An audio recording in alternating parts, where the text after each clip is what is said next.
안녕하세요. 아름답고 가슴 따뜻한 감동이 있는 사연을 소개해드리는 세상에 이런 감동입니다. 이 영상을 시청하시고 계신 여러분들의 소중한 사연을 저희 공식 이메일로 보내주세요. 여러분들의 구독과 좋아요는 영상 제작에 아주 큰 힘이 됩니다. 이번 사연은 일본에서 날아온 사연입니다. 비문증이란 무서운 질병으로 실명의 위기에 처한 엄마를 구한 딸의 사연과 스토리입니다. 저희도 사연을 읽고 사연자와 연락하면서 이 질병의 중요성과 심각성에 통감했습니다. 특히 우리 누구에게나 발생할 수 있다는 사실을 인지하고 공감하면서 우리 채널의 시청자분들의 주 연령대를 고려하면서 조금 더 중요하게 생각했습니다. 40대 이상 50대, 60대로 가면서 신체의 노화로 인해 발생 빈도와 확률이 기하급수적으로 늘어날 수 있다는 연구 결과가 있습니다. 우리 채널의 주요 시청자의 연령층과 겹치기에 이번 사연을 쉽게 가볍게 여기며 영상 제작을 할 수 없었고 저희도 조금 더 심층적으로 조사하고 영상을 제작했습니다. 도움이 되시길 바라는 마음에서 아래 댓글로 링크의 주소를 올려놓았으니 관련이 있으신 분들은 꼭 들어가셔서 글 내용도 확인하시고 제품에 대한 후기도 확인하시고 공부하시고 참조하셔서 건강에 도움이 되길 바랍니다. 여보세요? 아빠 그게 무슨 말이에요? 엄마가 왜요? 아빠도 엄마가 이 정도로 심각한 줄을 상상도 못했구나. 미안하다 아빠가 조금 더 신경 쓰고 엄마와 대화를 많이 했었어야 했는데 이 지경이 되도록 몰랐다니 참 부끄럽고 미안하구나. 아니, 아빠 엄마 눈이 갑자기 왜 그렇게 된 거예요? 병원에 갔는데 이대로 방치하면 안 된다고 수술을 하자고 하는데 한사코 엄마가 반대를 하니 이를 어쩌면 좋겠니? 병원에서 수술을 하자는데 엄마는 왜 거부하는 거예요? 부위가 눈이라서 그런지 엄마가 수술이 너무 무섭고 겁내하는 것 같아. 엄마가 전화도 안 받고 답답해 죽겠다고요. 아빠 일단 제가 집으로 갈게요. 여기 아빠와 딸이 엄마의 눈 상태에 대해 걱정하며 심각하게 통화를 하는데요. 과연 엄마의 눈에 갑자기 무슨 일이 생긴 걸까요? 그럼 사연자분 대신해서 사연 읽어드리겠습니다. 안녕하세요. 저는 일본인 나미코라고 해요.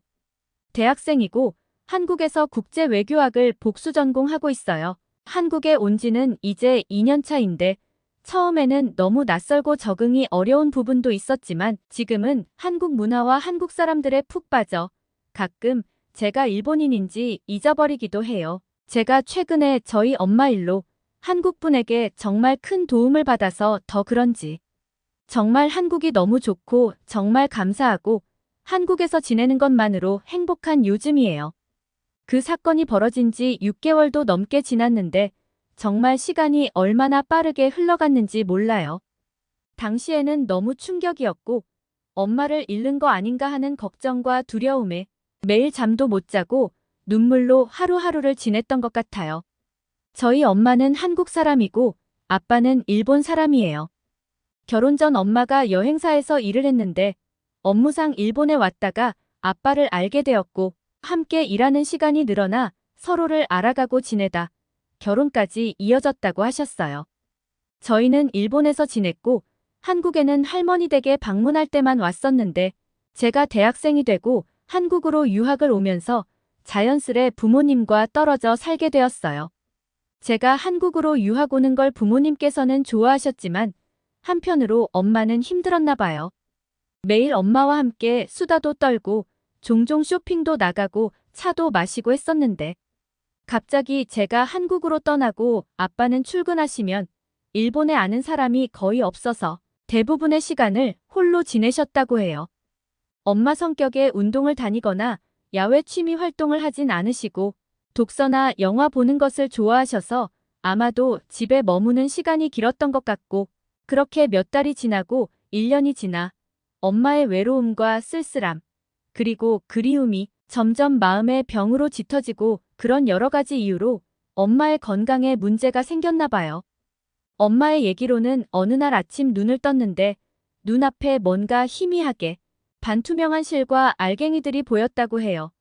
엄마는 컨디션이 좋지 않다고 생각하고 그런 작은 증상, 몸에서 보내는 신호를 무시하고 방관했다고 해요. 그러다 시간이 지나면서 얇고 투명했던 실은 굵고 검은 지렁이로 변했고, 작은 알갱이들은 날파리와 같은 형상을 그리고 거미줄이 엄마의 시야를 덮으며 온 세상이 무너져 내린 듯 끔찍한 지렁이와 날파리가 눈만 뜨면 기어다니고 꿈틀거렸다고 해요. 그러면서 뇌가 비상 상황임을 인지했는지 밤낮 할 것 없이 엄마의 머릿속을 휘저었고, 매일 매순간 지옥 같은 재앙 속에 일상이 붕괴되고 정신적으로, 체력적으로 엉망이 됐다고 해요. 깜깜한 밤에도 잠을 자지 못할 정도로 힘들었고, 이런 증상이 나아지지 않으면서 외상 후 스트레스 증후군이 찾아왔는데, 눈을 뜨기 힘든 상태가 머릿속에 계속 끊임없이 맴돌고 정서적으로 두려움, 분노, 수치심 등 부정적인 감정들이 심해져 대인관계가 어려워지고, 심지어 아빠와의 관계에서도 감정 조절이 힘들어 크게 예민해지며 분노 조절에 장애가 발생하며 불면이 심해지는 현상을 겪으셨어요. 이러면서 자연스럽게 대인기피증과 우울증이 심해져 결국 공황장애 증상까지 보이셨기에 아빠가 혼자 감당하시다 도저히 혼자서는 감당하기 힘들어지시며 한국에 있던 저에게 연락이 왔어요. 저는 너무 놀랬는데 답답하고 가슴 아팠던 건 엄마가 제 전화를 피하는 거예요. 나중에 엄마에게 들은 얘기는 자신이 겪고 있는 상황과 내면의 상태를 어느 정도 인지하기에 그런 마음과 정신적 고통 속에서도 저에게만은 부정적인 영향과 피해를 주지 않으시려 최대한 노력하셨다고 하셨어요. 저는 바로 주말을 이용해 일본 집으로 돌아와서 엄마를 만났는데 정말 처참한 몰골이셨어요. 잠은 언제부터 못 주무신 건지 얼굴이 너무 안 좋았고, 누구보다 건강해 보였던 엄마가 체중도 엄청나게 빠져서 옷이 다 헐렁해 보였어요. 무엇보다 가슴 아팠던 건 엄마는 저를 보시자마자 우셨는데 눈을 뜨지 못하셨어요. 엄마는 1년 만에 마주한 딸의 얼굴에 지렁이와 날파리가 기어다니고 거미줄이 잔뜩 쳐진 모습에 가슴이 너무 아프셨고 쳐다볼 용기가 나지 않으셨다고 했어요. 저는 엄마의 상황과 상태가 어느 정도로 심각한지 인지하고 바로 휴학계를 내기로 했어요. 병원에서는 이 증상을 비문증이라고 규정했어요. 처음엔 대수롭지 않게 여겼는데 엄마의 상태가 매우 악화되어 보이자 의사 선생님께서는 수술을 권하셨고, 엄마는 눈에 수술을 한다는 사실이 너무나 무섭고 공포스러워서 쉽게 결정을 내리지 못하셨다고 했어요. 수술 후 혹시라도 잘못되어 눈이 안 보이게 되는 상황이 머릿속에 계속 그려졌던 거예요. 저는 아무래도 엄마를 혼자 둘 수 없어 휴학계를 내러 학교에 가서 교수님을 찾아뵈었어요. 사실 교수님을 도와 진행하는 국책과제가 있었기에 저의 사정을 말씀드려야 했어요. 교수님께서도 너무 놀라시고 엄마의 상태의 심각성에 저를 많이 위로해 주셨어요. 그렇게 휴학계를 내고 일본에 돌아와 엄마와 함께 시간을 보냈어요. 이런 상황에서 제가 할 수 있는 일이 별로 없다는 사실이 참 충격적이고 가슴 아팠는데, 일단 엄마가 수술을 받을 수 있도록 마음을 어루만져주며 곁에 있었어요. 그러던 어느 날 교수님께 전화가 걸려왔어요. 저는 무슨 일인지 해서 받았는데 한국의 교수님의 지인이 아는 분께서 저희 엄마와 똑같은 증상으로 몇 년간 고생하시다 지금 완치해서 예전의 건강을 회복했다고 하셨고, 수술을 하지 않고 치료할 수 있는 방법이 있으니 한국에 와서 만나보라는 말씀이셨어요. 저는 교수님의 말씀을 듣자마자 가슴에 희망이 차올랐고 지푸라기라도 잡고 싶은 심정에 바로 한국으로 들어왔습니다. 그렇게 만나 뵙게 된 분은 한국에서 유명한 제약회사의 연구원이셨는데, 이 비문증으로 약 2년 동안 엄청난 고통 속에서 수많은 병원을 찾아다니고 눈에 좋다는 약은 전부 먹어봤으며 민간요법까지 적용했으니 소용이 없었다고 했습니다. 그래서 그때부터 해외의 연구 논문 자료를 전부 뒤지고 임상실험 자료를 분석하고 정리했으며 자신만의 치료 방법을 정립한 후 자신에게 적용해 완치를 끌어냈고, 주변 지인들에게 사실을 알려 똑같은 병으로 힘들어하는 사람들에게도 적용해서 더욱 치료법을 견고하게 만들었다고 했습니다.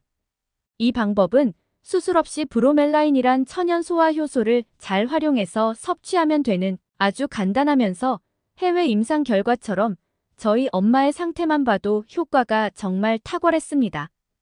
혼합 과일 효소 형태로 섭취하며 항산화제를 추가로 병용해 예방 효과까지 이끌어냅니다.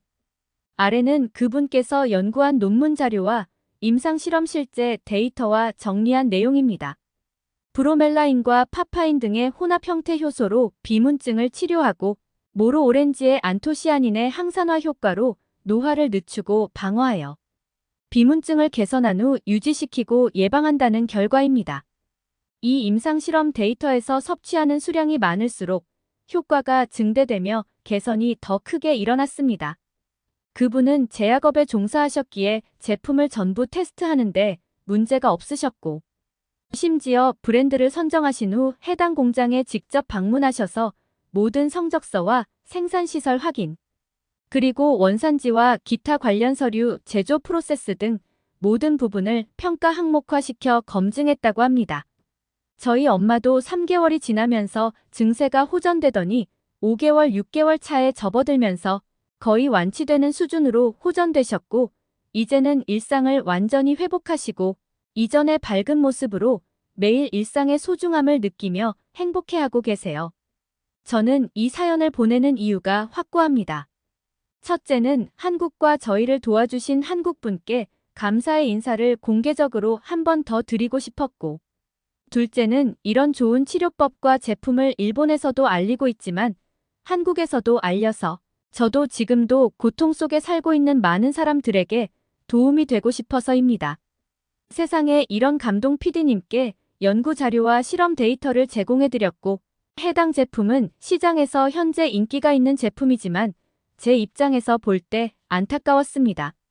왜냐하면 브로멜라인이 단순히 소화효소, 붓기 제거, 다이어트 보조제 정도로 치부되어 많은 사람들이 가볍게 먹는 보조제 정도로 활용하고 있다는 것입니다. 정작 비문증을 겪고 있는 분들에게는 꼭 필요한 브로멜라인이 들어간 제품이 효과가 있는지조차 전혀 모르고 고통받고 계신데 저희가 도움을 받은 것처럼 저는 MZ세대답게 이런 SNS를 이용해서 보다 효과적으로 많은 분들께 도움이 되고 싶었습니다. PD님께 제조사도 알려드렸으니 현재 비문증이나 비슷한 증상으로 힘들고 어려운 상황에 놓인 분이 한 분이라도 계신다면 한번 고려해보시면 좋겠습니다. 이런 천연 효소 제품을 항산화제와 함께 꾸준히 섭취하면 비문증을 예방하고 나아가 망막박리와 망막멸공으로까지 확대되는 것을 단숨에 차단할 수 있기에 저는 아직 아무런 증세나 징조가 없지만 지금부터 꾸준히 복용하며 건강관리를 하고 있습니다. 이 비문증이란 것은 인체의 노화에 따른 안구 망막의 유리체 수축으로 인해 발생하는 것이기에 연구 자료를 보면 누구에게나 언제든 일어날 수 있는 무서운 질병으로 보입니다. 병원에 가더라도 특별한 치료가 없다고 하는 이상하지만 실명까지 초래할 수 있는 위험한 질병이기에 많은 분들이 경각심을 가지고 저희와 같은 일을 겪지 않으시기 바랍니다. 저희는 한국과 도와주신 소중한 분 덕분에 가정에 다시 평화와 행복을 되찾았습니다. 한국에 대해 그리고 한국 사람의 정에 대해 다시 한번 놀라움과 감사함을 느끼며 저희도 앞으로 살면서 이 사회에 조금이라도 긍정적이고 좋은 에너지를 전파할 수 있도록 노력하며 살아가려 합니다. 사랑합니다, 대한민국. 제가 들려드릴 이야기는 여기까지입니다. 사연을 듣고 함께 해주셔서 감사합니다. 저희는 실제 사연을 제보받고 있습니다. 힘이 되는 응원의 메시지를 남겨주시면 사연자분에게 전달해드리도록 하겠습니다. 저희가 전해드리는 사연이 시청자분들의 하루에 작은 힘이 될 수 있으면 좋겠습니다. 지금까지 세상에 이런 감동이었습니다. 좋은 영상으로 다시 찾아뵙겠습니다. 감사합니다.